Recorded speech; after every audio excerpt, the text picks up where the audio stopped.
நண்பர்களே இவரால வாய் பேச முடியாது, காது கேட்காது. இவரு பெட்ரோல் பங்க்ல பெட்ரோல் போட்டிருக்காரு. பின்னாடியே நம்ம ஆளுங்கட்சி இருந்து உறுப்பினரோ தொண்டரோ கொத்தடிமையோ யாரோ ஒரு 5 பேர் கிட்ட வராங்க. இவங்க ஆர்ன் அடிச்சுட்டே இருக்காங்க, சீக்கிரம் போ சீக்கிரம் போ சீக்கிரம் போன்ட்டு. அவருக்கு காது கேட்காது. ரொம்ப நேரமா ஆர்ன் அடிச்சுட்டு அவன் வேணுமிட்டியமா தான் நம்ம ஆர்ன் அடித்து கேட்டு கேட்காத மாதிரி இருக்கான்ட்டு இறங்கி வந்து அவர் கேள்வி கேட்கும்போது அடிக்கிறானுங்க. அடிக்கிறப்ப அவர் என்ன சொல்றாரு தெரியுமா? என்னால பேச முடியாது, காது கேட்காதுன்னு சொல்றாரு. இது கேட்டுமே இது தெரிஞ்சுமா அந்த அடி அடிக்கிறாங்க. இது தெரிஞ்சு அவங்க மனைவி போய் போலீஸ் ஸ்டேஷன்ல போய் கம்ப்ளைண்ட் கொடுக்குறாங்க. அதுக்கு ஸ்டேஷன்ல இருந்து என்ன பதில் வருதுன்னா, சிசிடிவி ஃபுட்டேஜ்ல சரியா அவங்க மூஞ்சி தெரியலமா, யாருன்னு தெரியலமா, கண்டுபிடிக்க முடியலமா, ரொம்ப கஷ்டமா அப்படின்னு சொல்லியிருக்காங்க. அதுக்கு அவங்க மனைவி என்ன சொல்லியிருக்காங்கன்னா, காரோட நம்பர் இருக்குல்ல, அந்த நம்பர் வச்சாச்சு கார் யாருன்னு கண்டுபிடிக்கலாம்ல சார் அப்படின்னு சொல்லிட்டு கேட்டிருக்காங்க. அதுக்கும் அவங்க கிட்ட சரியா ரெஸ்பான்ஸ் இல்ல. இது இன்னைக்கு நடந்த விஷயம் இல்ல, இன்னைக்கு நடந்த விஷயம்னா கூட நாளைக்கு நம்மளுக்கு தெரிய வரும், ஏன் இன்னைக்கு கூட தெரிய வரும். ஆனா இது ஒரு மாசம் முன்னாடி நடந்த ஒரு விஷயம்.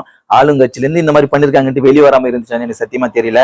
இது போல இன்னும் நமக்கு தெரியாம இந்த மாதிரி காணொலியே இல்லாம எவ்வளவு விஷயம் நடந்திருக்கும். எனக்கு என்னன்னா, மனசாட்சி மனிதாபிமானம் அப்படின்னு ஒண்ணு இருந்துச்சுன்னா, வாய் பேச முடியாம காது கேட்காம ஒரு மாற்றுத்திறனாளி இந்த மாதிரி கொடுமை பண்ணிருக்காங்கல்ல, அது மனசு ரொம்ப உறுத்திட்டே இருக்கு, ரொம்ப கஷ்டமா இருக்கு. அடுத்த ஒரு வீடியோல பார்க்கலாம். பாய். உங்களுக்கு என்ன தோணுது இதை பத்தி? நான் இது கதை மாதிரி நான் வேகமா சொன்னேன்னு நினைக்கிறீங்க?